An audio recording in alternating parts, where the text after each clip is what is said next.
Stay there. No. Stay down. Down. No, not you, Rocky. I'm talking to Dundee United. Glorious! No, I won't give in till I'm victorious! Hello everyone, this is CJ Novo 992 and today we are back with another brand new video. Today's video is actually going to be a little play on something we've already done on the channel. Just last week we made a video with 5 first team players that I thought would be leaving the football club, and if I'm honest with you, guys absolutely killed it in the comments section. So many different conversations, so many different opinions on players. So this is what's inspired today's video. We're just going to flip it right on its head and talk about 5 players that must not leave the football club this summer. And I can't believe I'm about to say this, but we are closing in on 29,000 subscribers only 14 days after hitting 28. The support has been genuinely incredible. So before we get into today's video, just a friendly reminder in case you are new around here and you want to help us on our way towards 55k, the subscribe button's down there. It's free, doesn't cost you anything, it just helps us on our freaking way. But without any further ado, let's just get into it then, shall we? 3, 2, 1. Jumping in at the number 5 spot, it's going to be Mr. Saturday Night himself, Scotty Arfield, aka the man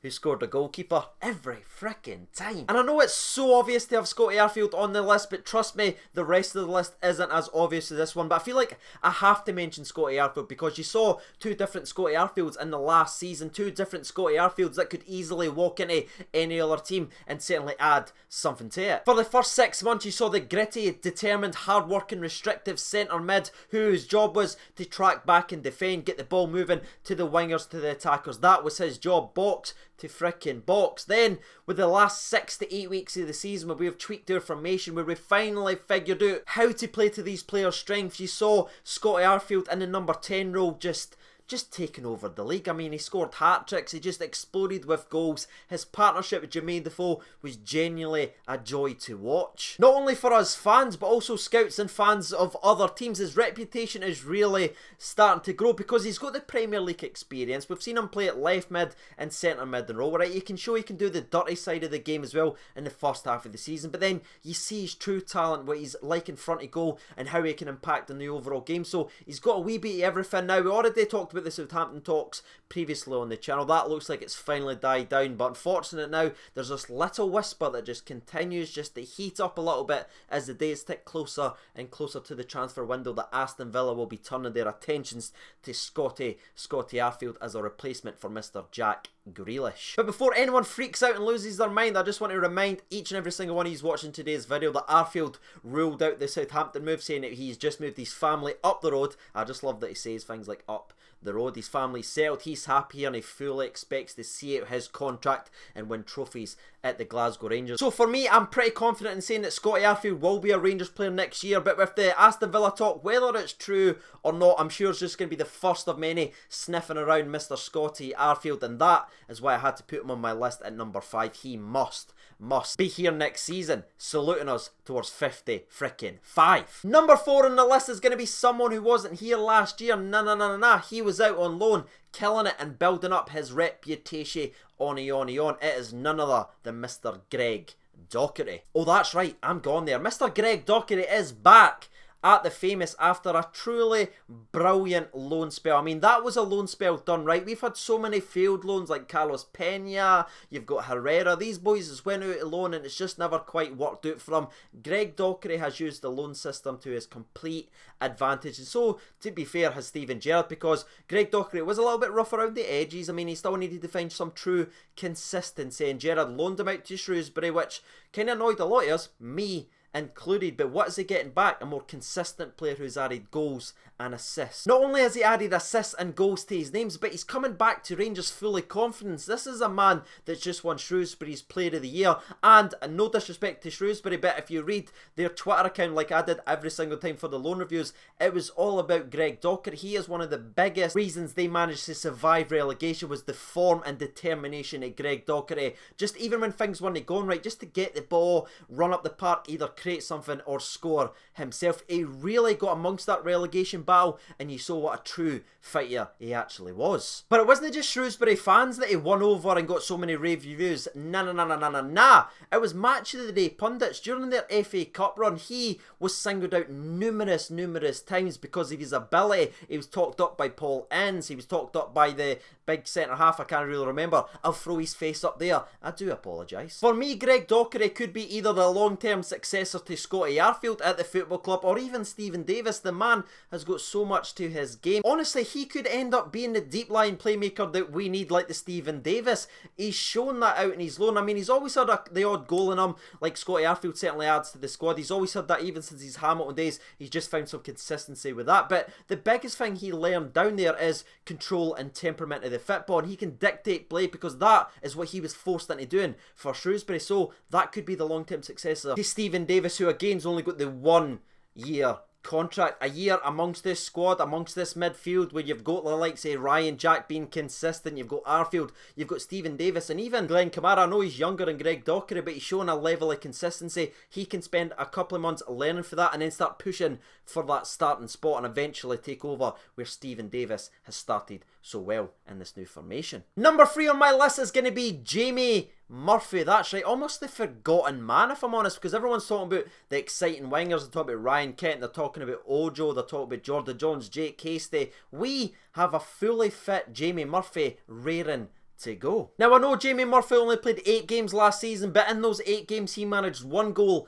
and 3 assists before his obviously season-ending injury versus Kilmarnock on that horrific park. But when you look at it, that's only 3 less assists than Danny Candeas managed in the whole season, playing 44 more games. That is the level of quality that we have in Jamie Murphy. And when you actually look at Jamie Murphy's Rangers career stats, it's brilliant. He's got 19 goal contributions in only 27 games. This guy could potentially be our best signing going into next year because he will be like a brand new signing. I know it's cliche to say that, but it could be. And moving away from the stats and just looking just at Jamie Murphy whenever he plays for Rangers, you can certainly say he can handle the weight of playing for the Rangers jersey. And if I'm honest with you, if we don't get Ryan Kent, who has absolutely excelled in this free role in this new formation that we run, it isn't all doom and gloom. Jamie Murphy can play in a centre attacking mid, and he has done numerous times in his career, and he could potentially fill that gap left over for Mr. Ryan Kent. Now moving over to number 2 then, and this one is a real surprise because if you'd have asked me just 10 weeks ago if I'd be sitting here making a players that cannot leave the football club, this guy would have been on it, I'd have laughed in your face. His career looked dead and buried at Rangers, but here he is, number 2 on my list. It is none other than Mr. Jon Flanagan, the shithouse king. If you saw my video yesterday, we talked about Jon Flanagan's season that he had at the left back. We broke down his stats in a lot more detail, but I'll be extremely brief right now just in case you have seen that. I didn't want to bore you by repeating the same stuff. All I will say is statistically, he is our best left back. He has the best tackling percentage, of course. I mean, who wants to tackle that? But his ball retention is extremely high, and is more importantly, we have a better clean sheet ratio with him at left back than anyone else in our squad. But something I really respect about Jon Flanagan is just how mentally tough this man is, because again, his career was dead and buried, and he could have sat there, he could have sulked, or been like one of the other players that Gerard hinted on, had sand on their sandals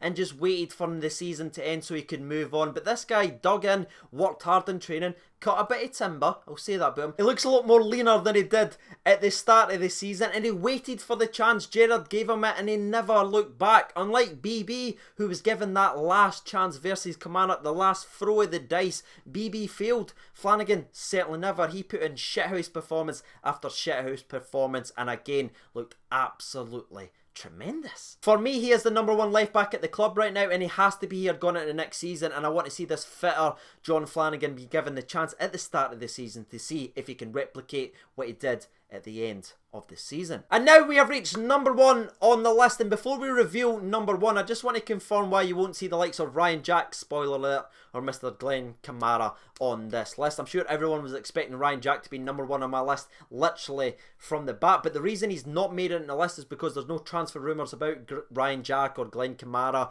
There's no whispers, there's no talks about them leaving the club. They are safe, they are going to be here next year, and I genuinely can't wait to see how they perform. The players that we're mostly speaking about is either players that's been injured or the rumours about them going out on loan or even out as a transfer. And now that we've got all that out of the way, let's reveal who's number 1 on my list. It's going to be none other than the captain himself, Mr. James Tavernier. And for me, it had to be Captain Tavernier. I know a lot of people will be screaming right now saying, how is it no Alfredo Morelos?